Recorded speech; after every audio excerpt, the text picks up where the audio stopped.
Are you looking to build the best gaming rig and workstation, but you've only got 600 euros to spend? You've come across the right video. Today, we're going to have a look at what you can get for 600 euros, buying used parts obviously, to get the best 1080p and even light 1440p gaming PC, but also a great workstation to perform light video editing and photo editing. Enough talking, let's get started. First of all, let's look at what components we have right here. Starting from the core of the PC, the Ryzen 7 5800X and the RTX 3060 combo. For about 200 euros each, you can get these two components.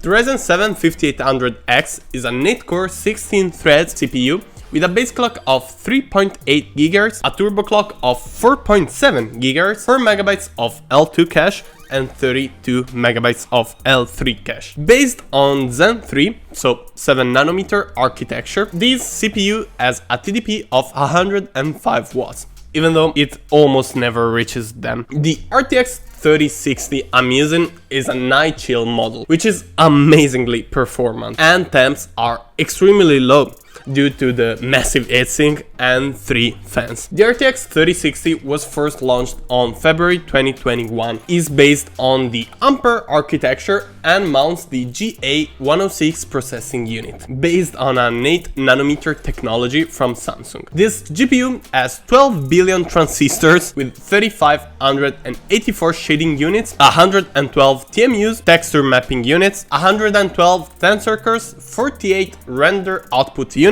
and 28 ray tracing units. It has a base clock of 1320 MHz and a boost clock of 1777 MHz. 777 only brings good luck, as you may know. The 3060 mounts 12 GB of VRAM, even though you can also find it with only 8 GB. At 192 bits bus, it has a bandwidth of 360 GB a second. By the way, I don't recommend the 8 gigs one, because if you want to also use it as a workstation, you will need that extra 4 GB, and also the value is almost the same, so it makes no sense to buy the 8 gigs one. This GPU has a TDP of 170 watts, even though even here it rarely reaches them. For the motherboard, I'm using an X370 from Asus ROG, which is still more than enough for this CPU, but if you're going to buy an X370 as I did, make sure that the latest BIOS has already been installed, otherwise it may not be compatible with the 5th gen of Ryzen processors. You would have to buy a 3rd gen CPU as well, just to update the BIOS and then install the 5th gen Ryzen, so make sure that it's already updated. For the RAM, I've mounted 16 gigs of DDR4 at 3200 MHz from Corsair, the Vengeance model, which is the only thing I maybe would change if I were to use it, with 3600 MHz memory most likely. As our boot device is currently installed a 500 gigs NVMe, but I'm actually going to sell this PC with a 1TB NVMe from Silicon Power. Silicon Power, which has not sponsored this video, but if you want to, you're more than welcome.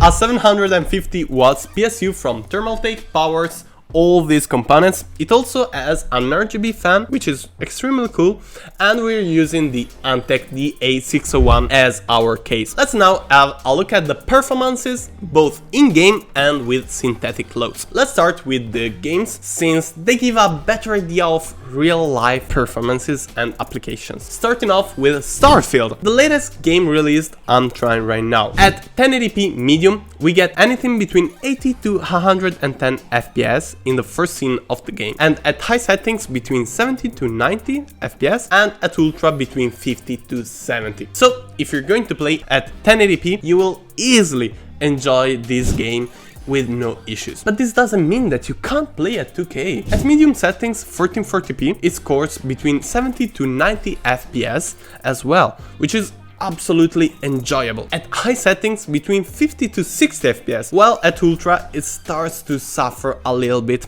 between 40 to 50 FPS. I've also tried 4K just for the sake of it, and it manages to stay between 50 to 60 FPS at medium settings, which I wasn't expecting at all. Moving on to Cyberpunk 2077, we have some extremely interesting results.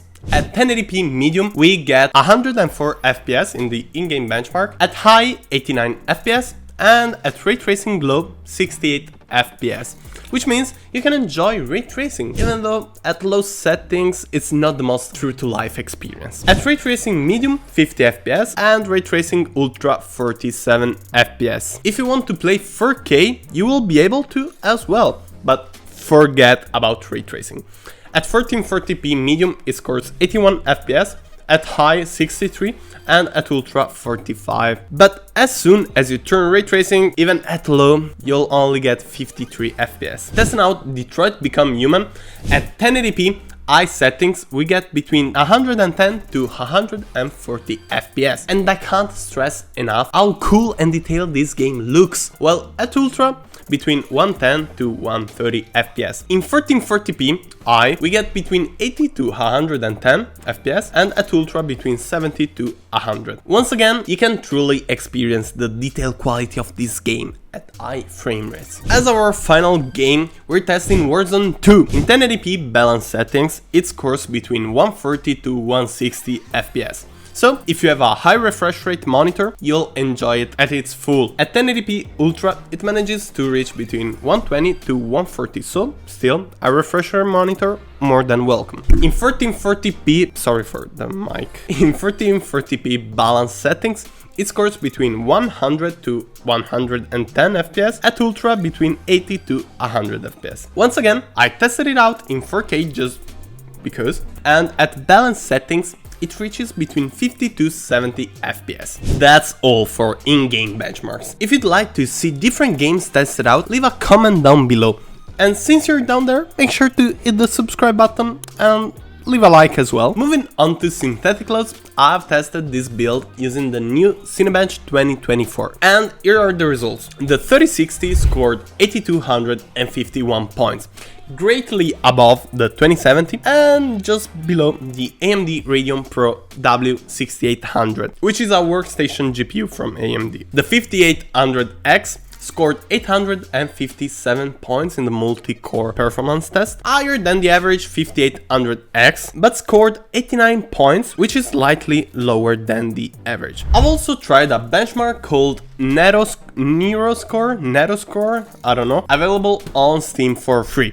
And this build scored 5,942 points, perfectly in line with builds with similar components. All the tests were done using an undervolt for both the GPU and CPU, which basically means they draw less power and generate less heat, but perform equally good or slightly better than stock options. All things considered, this is one of the best PC you can get for 1080p gaming.